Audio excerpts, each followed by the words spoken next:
Hey guys, welcome to my YouTube channel. Today I am going to discuss about type of bond fusion. देखो, होता क्या है कि किसी भी रिएक्शन में रिएक्शन को प्रोसीड कराने के लिए हमें बॉन्ड को ब्रेक करना पड़ता है। और ये बॉन्ड आपका कैसे ब्रेक करता है हम ये समझने वाले हैं। ठीक है, जैसे मान लो, क्योंकि हम ऑर्गेनिक केमिस्ट्री पढ़ रहे हैं तो हम ऑर्गेनिक कंपाउंड के बारे में बात करेंगे। जैसे मान लो आपका ये ए है और ये बी है, इनके बीच में आपका ये बना है कोवेलेंट बॉन्ड। और हमें पता है कि जो कोवेलेंट बॉन्ड होते हैं they are formed by the sharing of electron. यहाँ पे ए का और बी का एक एक इलेक्ट्रॉन की शेयरिंग हुई है। जितना इलेक्ट्रॉन आपका ए का है उतना ही आपका बी का है। और इस कोवेलेंट बॉन्ड के ब्रेकेज को ही हम क्या बोलते हैं? Bond fission. ये जो आपका कोवेलेंट बॉन्ड है, इसी के ब्रेकेज को हम क्या बोलते हैं? Bond fission. अब ये आपका जो बॉन्ड ब्रेक कर सकता है ये दो तरीके से ब्रेक कर सकता है।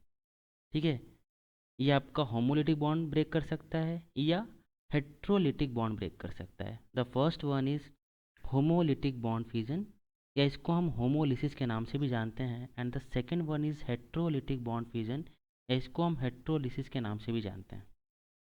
इसको एग्जांपल समझते हैं। जैसे मान लो आपका ये ए बी है, इनके बीच में आपका ये एक कोवेलेंट बॉन्ड है ए और बी। ठीक है, एक इलेक्ट्रॉन ए का है और एक इलेक्ट्रॉन बी का है।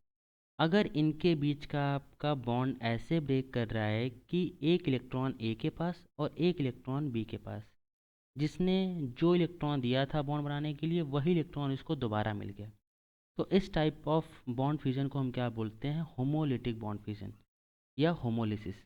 तो what is homolysis? If bond is broken in such a way that each resulting species gets its own shared electron, then that type of bond fusion is known as homolytic bond fusion.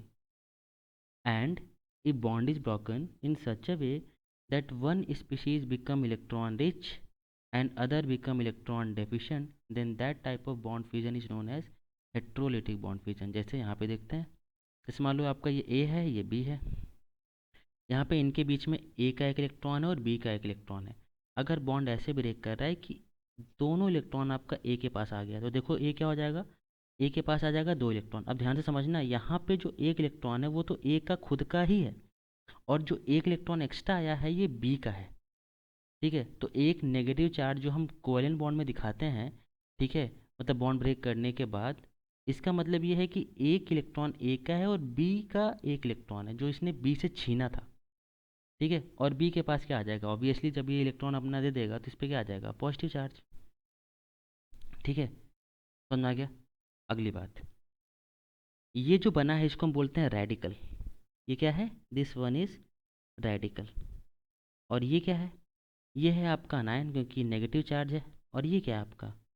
Cation. ठीक है, इसको एक example से समझते हैं। जैसे मान लो कि ये है आपका क्लोरीन Cl, इनके बीच में आपका ये कोवेलेंट बॉन्ड बना है। और हमें पता है कि क्लोरीन के वैलेंस शेल में 7 इलेक्ट्रॉन होते हैं। ठीक है, अगर आपका इनके बीच का बॉन्ड होमोलिटिक ब्रेक करता है, अच्छा एक चीज़ और, कि होमोलिटिक बॉन्ड फ्यूजन को हम हाफ कर्व्ड एरो इस तरीके से, या फिश हुक एरो भी बोलते हैं इसको, इस तरीके से हम रिप्रेजेंट करते हैं। ठीक है, अगर ये आपका बॉन्ड ब्रेक किया तो हमें क्या मिल जाएगा? दो क्लोरीन के रेडिकल मिल जाएंगे। क्या मिल जाएगा हमें? दो क्लोरीन का रेडिकल मिल जाएगा। ठीक है, और this is also called as free radical. क्या बोलते हैं इसको? Free radical. और अगर ध्यान से देखो तो इस क्लोरीन के पास कितने इलेक्ट्रॉन है? 2 + 2 + 2 + 1, 7 electron. So free radicals are also called as odd electron species. इनको हम ऑड इलेक्ट्रॉन स्पीशीज के नाम से भी जानते हैं, क्योंकि इनके पास ऑड नंबर ऑफ इलेक्ट्रॉन होते हैं। इसके अगेंस्ट अगर हम हेट्रोलिटिक बॉन्ड फ्यूजन की बात करें, तो देखो, जैसे मान लो आपका ये CH3 है और ये F है, इनके बीच में आपका ये बॉन्ड बना है। और यहाँ पे एक इलेक्ट्रॉन इस कार्बन का है और एक इलेक्ट्रॉन इस फ्लोरीन का है। तो अगर आपका बॉन्ड ऐसे ब्रेक कर रहा है तो मान लो आपका फ्लोरीन आपका दोनों इलेक्ट्रॉन लेकर चला गया, क्या मिल जाएगा हमें? CH3 प्लस, एंड F पे क्या आ जाएगा? Negative charge. तो ये हमें क्या मिल गया? कैटायन। और ये क्या हो गया? अनायन, क्योंकि यहाँ पे कार्बन पे है पॉजिटिव चार्ज, इसको क्या बोलते हैं, कार्बोकैटायन। आगे आप पढ़ोगे, अगर पढ़ लिया है तो अच्छी बात है, नहीं पढ़ा है तो आगे पढ़ोगे। ठीक है, तो मैं क्या मिला, कार्बोकैटायन और अनायन, क्योंकि यहाँ पे कार्बन पे क्या है, पॉजिटिव चार्ज है। ठीक है, तो ऐसे होता है आपका हेट्रोलिटिक बॉन्ड फिजन। अगली बात, इसका कंडीशन क्या है। होमोलिटिक आपका जो बॉन्ड ब्रेक करता है, ये तब ब्रेक करता है, मान लो आपका ये ए है, ये बी है, when electronegativity of A is equal to, या इनके बीच में बहुत कम डिफरेंस हो इलेक्ट्रोनेगेटिविटी का, तो उस केस में आपका होमोलिटिक बॉन्ड ब्रेक करता है। और जो आपका हेट्रोलिटिक बॉन्ड ब्रेक करता है, ये सपोज आपका electronegativity of A is greater than electronegativity of B, मतलब इनके बीच में अच्छा खासा इलेक्ट्रोनेगेटिविटी का डिफरेंस होना चाहिए। ठीक है, जैसे यहाँ पे देखो, यहाँ पे क्या था आपका, ये कार्बन की जो इलेक्ट्रोनेगेटिविटी है ये कितनी होती है, ये होती है आपकी 2.5, और फ्लोरीन की कितनी होती है 4, तो यहाँ पे डिफरेंस देखो 1.5 का डिफरेंस है। और यहाँ पे देखो इलेक्ट्रोनेगेटिविटी का डिफरेंस क्या है, क्लोरीन क्लोरीन का 0 है।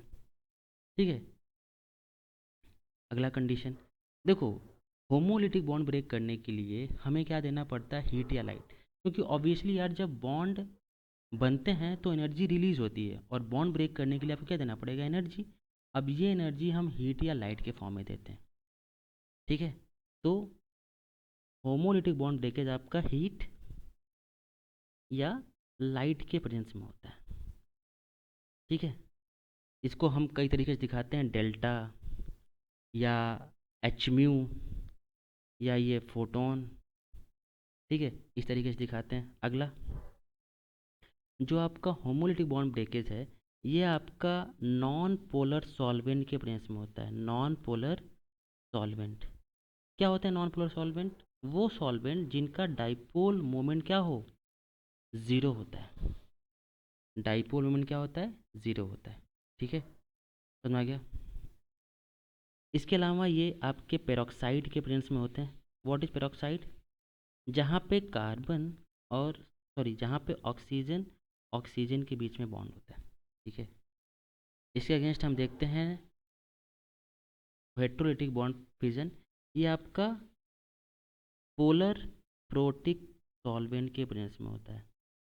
Polar protic solvent, what is polar protic solvent, वो सॉल्वेंट जिसका डाइपोल मोमेंट पहली बात तो नॉन ज़ीरो हो, and they are H plus release करने वाले हों, वो H प्लस रिलीज कर सकें। ठीक है, उनको हम क्या बोलते हैं, क्या बोलते हैं, पोलर प्रोटिक सॉल्वेंट। ये आप आगे पढ़ोगे। ठीक है, नहीं पढ़ा है तो आगे पढ़ोगे, पढ़ लिया तो अच्छी बात है। तो ये था आपका टाइप ऑफ बॉन्ड फिजन। इसके अलावा भी कई कंडीशन होता है, बट आपको इतना ही समझना है। ठीक है, तो एक बार रिकैप कर लेते हैं व्हाट वी हैव लर्न, कि homolytic bond fission and heterolytic bond fission कैसे होता है। जब ए और बी का बॉन्ड जो है अगर इक्वली ब्रेक करता है तो होमोलिटिक, और अनइक्वली तो हेट्रोलिटिक। ठीक है, इससे क्या बनता है, होमोलिटिक से कार्बोकट सॉरी रेडिकल, और हेट्रोलिटिक से क्या बनता है हमें, कार्बोकटायन और अनायन, अगर यहाँ पे कार्बन पे है पॉजिटिव चार्ज तो, या सिंपली बोलें कैटायन और अनायन बनता है। इसके अलावा ये कब होता है, कि जब electronegativity of A is equal to, या बहुत डिफरेंस हो, बहुत कम डिफरेंस हो इनके बीच में, तो आपका होमोलिटिक बॉन्ड ब्रेकेज, और ज़्यादा डिफरेंस है तो आपका हेट्रोलिटिक बॉन्ड। ठीक है, बाकी और हमने कंडीशन देखा। ठीक है, आई थिंक ये सबको समझ में आया। So with this we end today. Thank you.